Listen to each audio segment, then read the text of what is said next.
یزید بن معاویہ تاریخ اسلام کا وہ بدترین شخص ہے جس کے ہاتھ اہل بیت رسول کے خون سے رنگے ہیں۔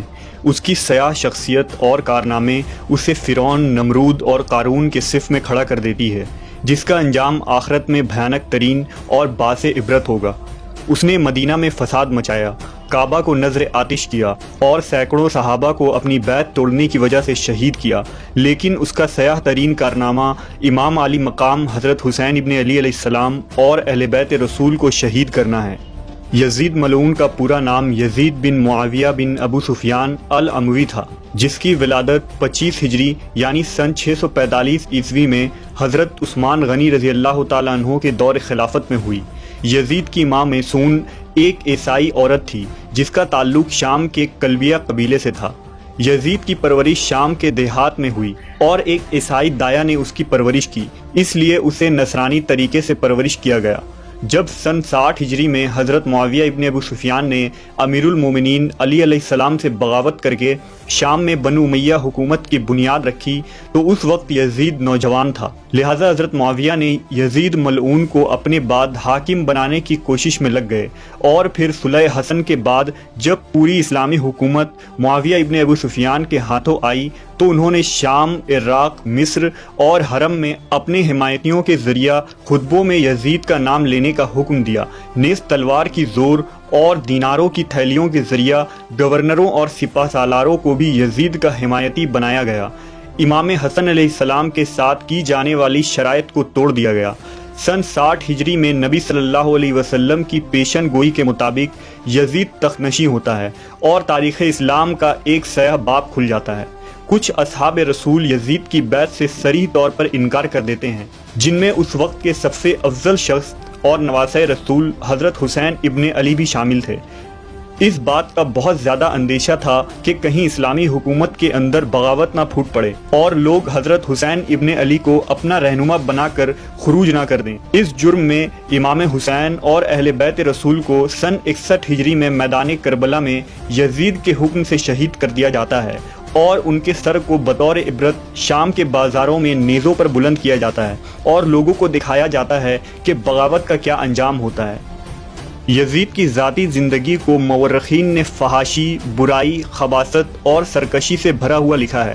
امام طبری نے نقل کیا کہ صحابی رسول حضرت عبداللہ ابن حنظلہ رضی اللہ تعالیٰ عنہ اور اصحاب کی ایک جماعت نے جب یزید کے متعلق معلومات کی اور اس کے دربار پہنچے تو اسے ایک سرکش حاکم پایا، لہٰذا حضرت عبداللہ ابن حنظلہ کہتے ہیں کہ خدا کی قسم ہم یزید کے دربار سے اس حال میں باہر نکلے کہ ہمیں آسمان سے پتھر برسنے کا خوف تھا۔ وہ ایک بے دین، شراب خور، موسیقار کا چاہنے والا، کتوں اور بندروں سے کھیلنے والا اور زنا کرنے والا شخص تھا۔ علامہ مسعودی لکھتے ہیں کہ یزید کی زندگی فرعون کے مثل تھی۔ شہادت حسین کے بعد بھی یزید ملعون نے لوگوں پر بے دریغ ظلم کیے۔ جب مدینہ والوں نے اس کی بیعت توڑی تو اس نے شامی لشکر کو مدینہ بھیجا اور مدینہ کو 3 دنوں کے لیے سپاہیوں پر حلال کر دیا۔ ان 3 دنوں میں سپاہیوں نے مدینہ والوں پر مسلسل ظلم کیے، صحابہ اکرام کو قتل کیا، لوگوں کے مال لوٹے، عورتوں کے ساتھ زنا کیا اور مسجد نبوی میں اپنے گھوڑے باندھے۔ پھر 63 ہجری کے آخر میں جب حضرت عبداللہ ابن زبیر رضی اللہ تعالیٰ عنہ نے مکہ میں اپنی امارت قائم کر لی تو یزید کے حکم سے شامی فوج نے مکہ پر چڑھائی کر دی اور حرم میں منجنیقے پھینکے، جس سے کعبہ میں آگ لگ گئی، بیت اللہ کی ایک دیوار بھی شہید ہو گئی۔ بقول اسیران کربلا یزید کی حکومت کے اب گنتی کے چند دن رہ گئے تھے اور قریب ہی وہ دنیا اور آخرت میں تباہ و برباد ہونے والا تھا۔ یزید کی موت کے متعلق مورخین کے الگ الگ اقوال اور روایات ملتے ہیں، جن میں سب سے زیادہ باسند اور صحیح قول یہ ہے کہ شہادت حسین اور حرہ کے واقعہ کے بعد جب یزید اپنے جشن اور تکبر میں مست تھا اس وقت اس نے مکہ پر حملہ کرنے کا حکم جاری کیا۔ یہ سن 64 ہجری ربیع اول کا مہینہ تھا۔ چند ہی دنوں میں وہ ایک موذی بیماری میں مبتلا ہو گیا۔ اس کے پیٹ میں خطرناک درد اٹھا جس سے اس کی آنتیں سڑنے لگی اور ان میں کیڑے پیدا ہونے لگے۔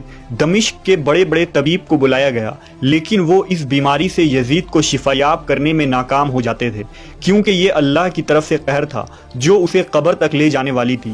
آنتوں کے سڑنے کے بعد وہ بستر پر مچھلی کی طرح تڑپنے لگا اور اپنے بستر پر پاؤں مارتا تھا۔ وہ رات بھر درد کے مارے چیختا اور اپنی تکلیف کی شدت سے جب چیخیں مارتا تو خنزیر کی طرح آواز نکلتی۔ اگر پانی پیتا تو حلق میں جا کر چھری چلنے جیسی تکلیف محسوس کرتا اور نہ پیتا تو سینے میں آگ لگ جانے والی جلن محسوس کرتا۔ تاریخ الکامل کے مطابق 15 ربیع الاول کے دن اسی حالت میں تڑپتے ہوئے وہ واصل جہنم ہوا۔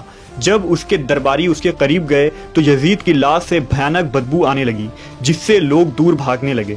ایک روایت کے مطابق اسے مقام حورین میں دفن کیا گیا، اور جب بنی عباس کی حکومت آئی تو انہوں نے یزید اور اموی حاکم کے قبر کو پھر سے کھود کر جب اس کی لاش باہر نکالی تو وہ بدترین حالت میں تھی، جسے خلیفہ منصور نے باعث عبرت سولی پر چڑھانے کا حکم دیا۔